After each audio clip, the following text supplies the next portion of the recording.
Hello everyone, my name is Abraham Bassam and this is Joe Vasquez and we're the Business Insiders. So today we're treating about the case Amazon. So let's get right into it. So what we will discuss tonight, I will give you a short but detailed history about Amazon, what is also the problem we're treating tonight, our research, a little summary about our research, and then Joe Vasquez will take over and give a little bit about some more research recommendation and then conclude.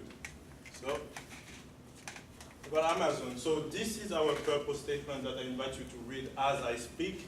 So Amazon is this big giant that everybody knows, which is like one of the hugest, like the biggest internet retailer. And it started as the name Cadabra, and it changed in 1995 by its owner Jeff Bezos. So Amazon averaged around 400 sales per second. So as we are here in class tonight, there is probably half of this school that's ordering cat supplies on Amazon right now. So when, why, what? So like I was saying, Amazon, this big giant, well, their mission, if I can read you the mission statement, is our vision is to be Earth's most customer-centric company, to build a place where people can come to find and discover anything they want to build online. Well, they're customer-centric, like they said, but here's the problem. In order to be the best customer-centric company, you have to sacrifice basically some people. And how does Amazon do that? Well, their employees are under a lot of pressure. And so the way we found that, Joe and I, is through our research. When researching about like the employees' condition of Amazon, we came out with those different sources that I invite you to go check. I didn't write the name of the article for sensitivity purposes because they are pretty harsh, but the Business Insider gave us the detail of how employees feel within the Amazon warehouse, what are the challenges, which are pretty intense.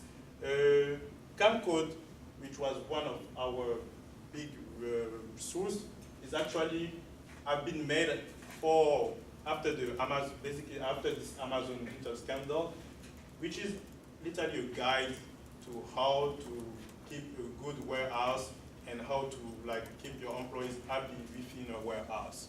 The Guardian is one of the most recent articles and gave information about recent occurrence into the Amazon warehouse that proved that the situation is not improving.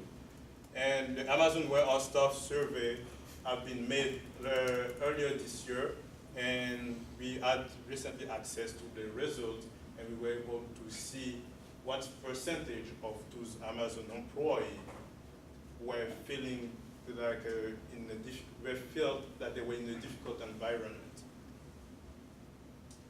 So I will hand to your favorite Joe Vasquez right here, and he will tell you what we found and then conclude. Thank you, Abraham. I'm honored.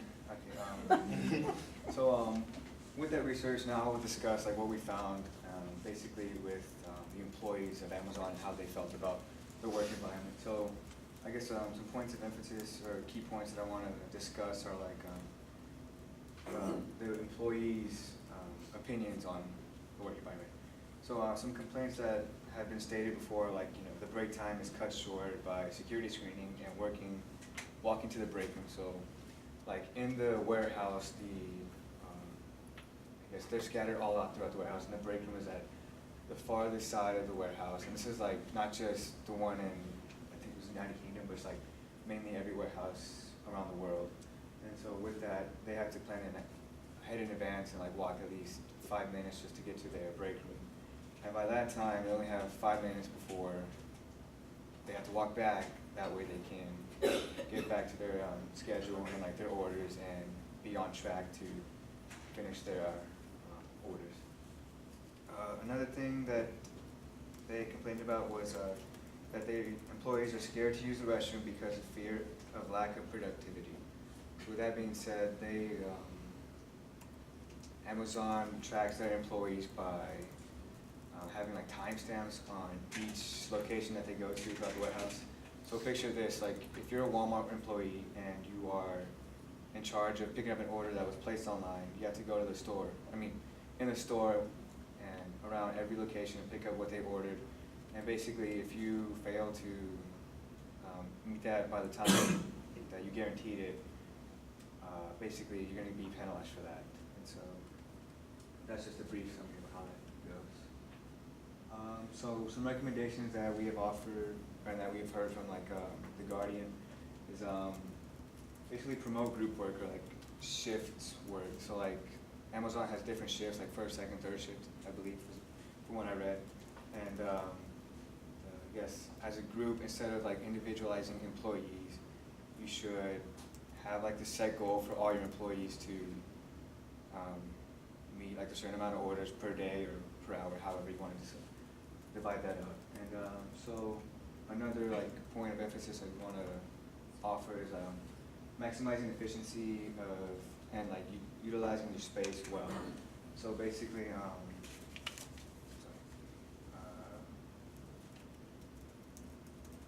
basically having like your lanes cleared or your organization neat and your aisles cleaned up. That way there's no having to maneuver, and like your ease of access is better and you're able to mobilize better when you're going throughout your locations.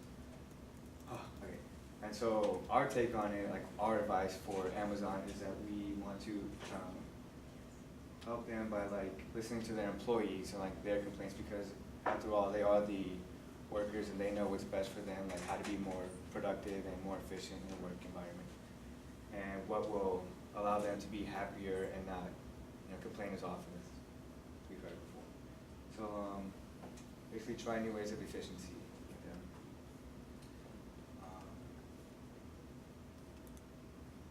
So in conclusion,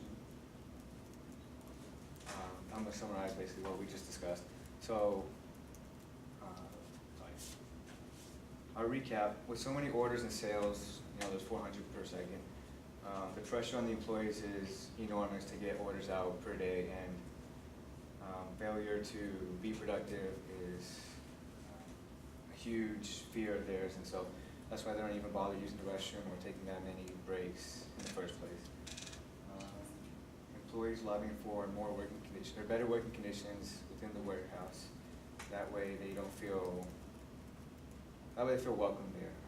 And what's next?